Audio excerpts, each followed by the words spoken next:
Hello, I'm Benthelooney, and with me is my boy Chauncey. Say hello, Chauncey. Hello. Good boy, Chauncey. Chauncey is my... Who the hell are you? Get out of my house! But Mr. T. Looney... Jeez, what kind of country do we live in where we can't leave our doors unlocked without somebody breaking in? What is this, Chicago? Anyway, I'm here with my Get Back machine to go back to YouTube in the year 2014. Why? Because I missed an opportunity to review one of the worst animated films I've ever seen. Take me away, Time Potato! Yeah, only time machine I could afford with my budget.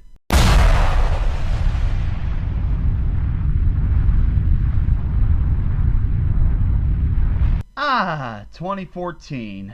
Weird Al has a #1 album, Gravity Falls Season 2 premiered, and gay marriage still isn't legalized. Well, you can't win them all. Time to give a negative review Time for me to give a positive review of... who are you? I'm you, from the future. You look like a creepy pasta monster. Okay. You look like a squash with arms. Okay. You look like Elmer Fudd's rejected cousin. Alright, I get it! What are you doing here? Not that that's a bad thing. I'm here to do a rant on that piece of crap movie, Mr. Peabody and Sherman. Heh, funny. I was about to do a positive review of it. You like it? Of course. It's the best parody of modern animated movies I've ever seen. Wait, what? Yeah, using Mr. Peabody and Sherman to lampoon the cliches and modern pop culture references of modern animated movies. It's genius! The hell it is! It doesn't lampoon cliches, it exploits them. It doesn't use Mr. Peabody and Sherman, it misuses them. And it doesn't poke fun at pop culture references, it uses them. This isn't a movie worth giving a positive review. Jeez, I've become such a jerk in the future. Not that there's anything wrong with that. Oh, shut the up! What? You just bleeped.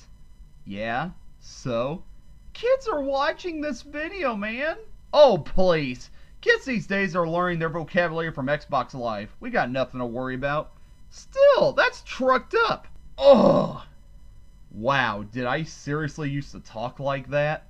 So, this movie's directed by Rob Minkoff, known for co-directing The Lion King and directing the Roger Rabbit cartoons. This is worth noting because the animation is the only good part of this movie. Not exactly. They got the story of how Mr. Peabody adopted Sherman right. Yes. But that's thrown out the window quickly when Sherman has to go to school. And that's bad. Why?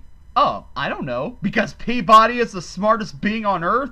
Why can't he teach his son everything he knows? Hell, Peabody and Sherman's mission is to visit history and prevent it from going wrong. They do that in this movie.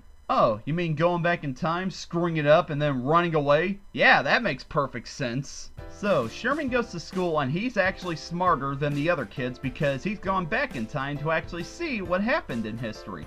See? This is exactly my point! He doesn't need to go to school! He's too smart!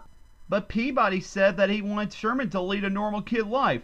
He's the adoptive son of a dog! Well, it just makes sense. If you mean makes sense as in a typical kids movie formula, then yes. Well, if he didn't go to school, he wouldn't have met the interesting new character. Who? The girl? Yeah, she's a vital part to the Peabody and Sherman universe. What's her name? Hold on. Paige. Penny, right! Hey, how come you remember it? Because I wrote notes about this movie the size of the Bible. But her name is the only thing about her worth remembering because she's a completely bland character. Not true! She has so many wonderful qualities. Name one. Well... she wears purple. I rest my case. Sherman gets in a fight with Penny, and some woman thinks Peabody isn't a suitable fodder for Sherman. Kids movie cliche number 17, the emotional subplot. Well, Peabody thinks Sherman and Penny are perfect for each other, and he tries to get them together. Of course he does! It wouldn't be a typical kids movie without the forced romance. How old are they supposed to be in this movie anyway? Obviously way before the puberty age because Sherman actually sounds younger in this movie than he does in the cartoon. It's going to be hard for you to enjoy this movie if you nitpick every little thing. I couldn't enjoy this movie if somebody paid me to like it! Well, that can be arranged. No, it can't. I remember when I blew my money on Peanut Butter Crunch because I thought they were discontinuing it. How do you know? Because I'm you from the future, stupid! Oh, sorry. I keep forgetting because you look like— SHUT UP! So, Penny and Sherman used the Wayback Machine against Mr. Peabody's wishes. Oh, right, the Wayback Machine. I forgot that was in this movie. Anyway, Penny gets stuck in ancient Egypt during the reign of King Tut, and Sherman and Peabody manage to get her out and try to get back to the present. But, because of plot convenience, the Wayback's battery is dying, so they have to make a pit stop to the Renaissance to visit Da Vinci. Oh, come on! They visited him in the show! You'd think a movie would take advantage of Peabody and Sherman visiting historical figures they haven't had a chance to visit yet. It's not like they don't have enough to choose from. They do. Marie Antoinette, King Tut, and the Trojan War. That's it? Yeah? This movie is an hour and a half long and it's about time travelers. You'd think they'd visit more people than that. What do you expect them to do? Just take a whole bunch of Peabody and Sherman episodes and marathon them one after the other? That's what I'd rather be doing than watching this lazy excuse for Peabody and Sherman. Wouldn't you? Well, yes. But this movie still has its merits. Like what? Well, we get Mel Brooks as Albert Einstein. What the hell did he do in this movie? Spoke 2 lines? They were funny. No, they weren't. So, Peabody, Sherman, and Penny manage to get out of the Renaissance, but a black hole sends them to the Trojan War. Are you kidding me? What's the matter now? Well, for a movie that's supposed to teach people about history, it made a teeny-weeny little mistake. The Trojan War never happened! It's a story from Greek mythology. Do people honestly think that the Greeks during a war had the time to build a wood horse that architecturally advanced and sturdy enough to hold a whole army? Granted, in the cartoon, Peabody and Sherman visited Robin Hood, another character that didn't exist in history, but the show was from the 60s. It's perfectly okay for them to make mistakes about history, but this is the 21st century! We should know better by now. Heck, movie, you might as well teach kids that Christopher Columbus wasn't an Italian racist who just had bad directions, and General Custer was a brave hero who just made a tiny little mistake. How do you know so much about history? You'll become a reader later this year. Yeah, right. That'll ever happen. Not that that's bad. So, they make it back to the present, and all the historical figures start to end up in New York due to a rip in the space-time continuum that is caused by plot convenience. But Peabody saves the day, Penny and Sherman get together, and everything goes back to normal. So, 2014 me, what do you think of this movie? Well, it was better than The Adventures of Rocky and Bullwinkle. How about you? I think this movie is a putrid pile of packing peanut piss! Okay. Now give me your real opinion.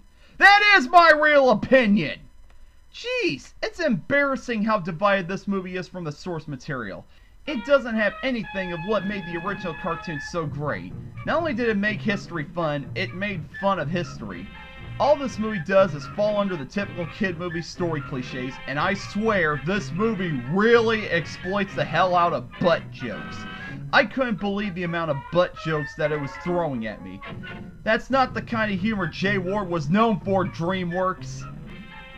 I'll admit, it was smart of them to make an animated adaptation of a cartoon, but that's not a get-out-of-jail-free card. It still needs to try to match the feel of the original if it hopes to be good, but instead, it just falls flat on its face. Wow, you're harsh. But I still love you. Don't touch me, hippie. Well, my work here is done. I'm gonna go back to my own time. Later! Wow, that talking potato was really interesting.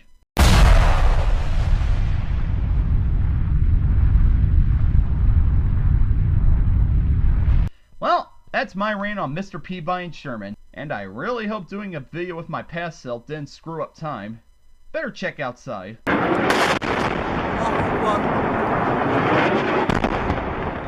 Nope, just the way I left it.